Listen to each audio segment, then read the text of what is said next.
एक लंबे समय पहले एक गांव में आनंद, उसके माता पिता जानकी और रमैया, उसकी पत्नी नर्मदा और उसके बेटे नानी के साथ एक छोटे घर में रहता था। आनंद नौकरी करके आए हुए पैसों से अपना घर चलाता था।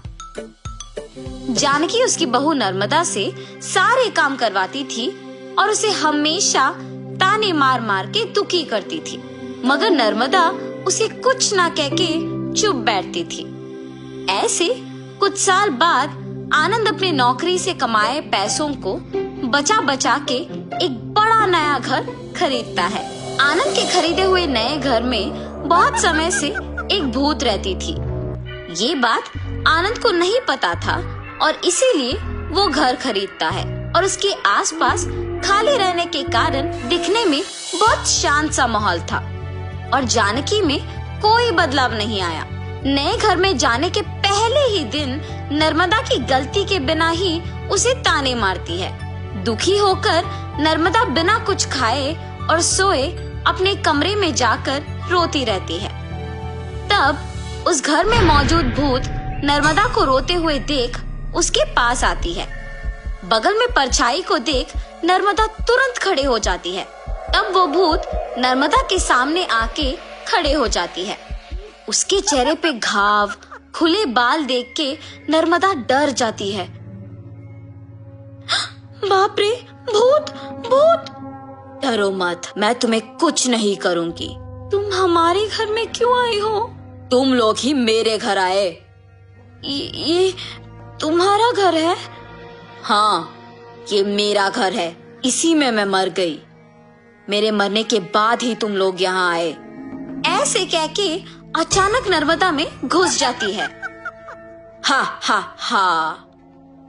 ऐसे हंसते हुए सो जाती है। सुबह उठ के जब जानकी देखती है कि सारा काम वैसे का वैसे ही रह गया, तब नर्मदा नर्मदा बहुत बार बुलाने के बावजूद जब वो नहीं आती है तो जानकी ही उसके पास जाती है। हाँ, तुम अब तक उठी नहीं?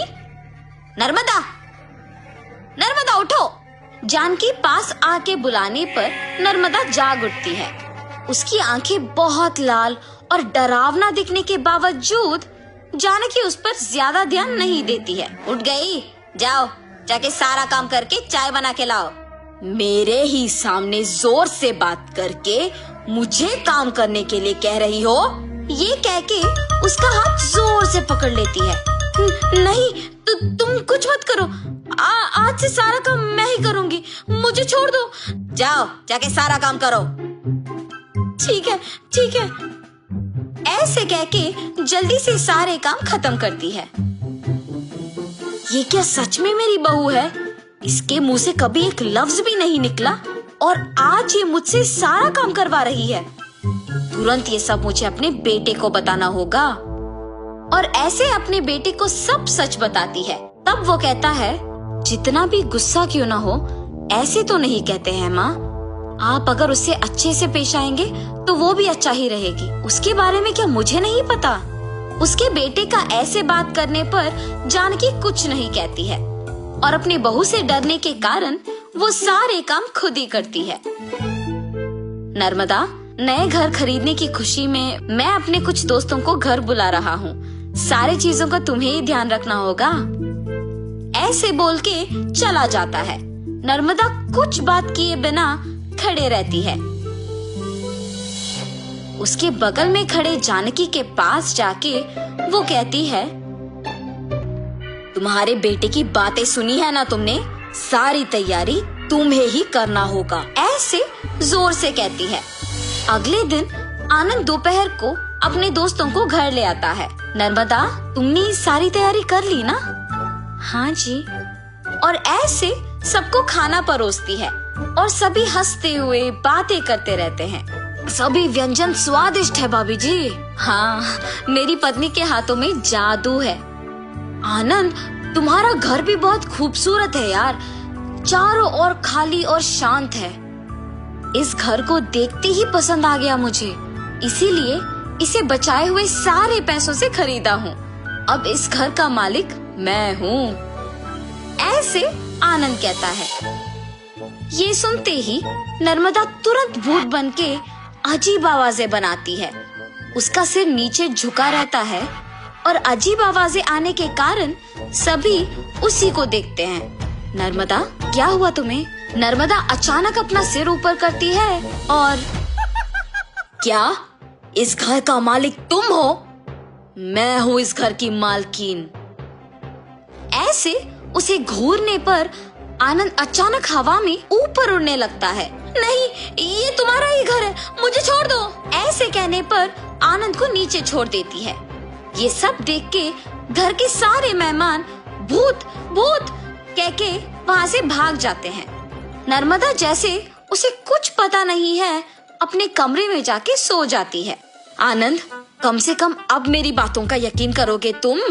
तुम्हारी पत्नी में भूत घुसी है, भूत। देखो आज उसने क्या कर दिया।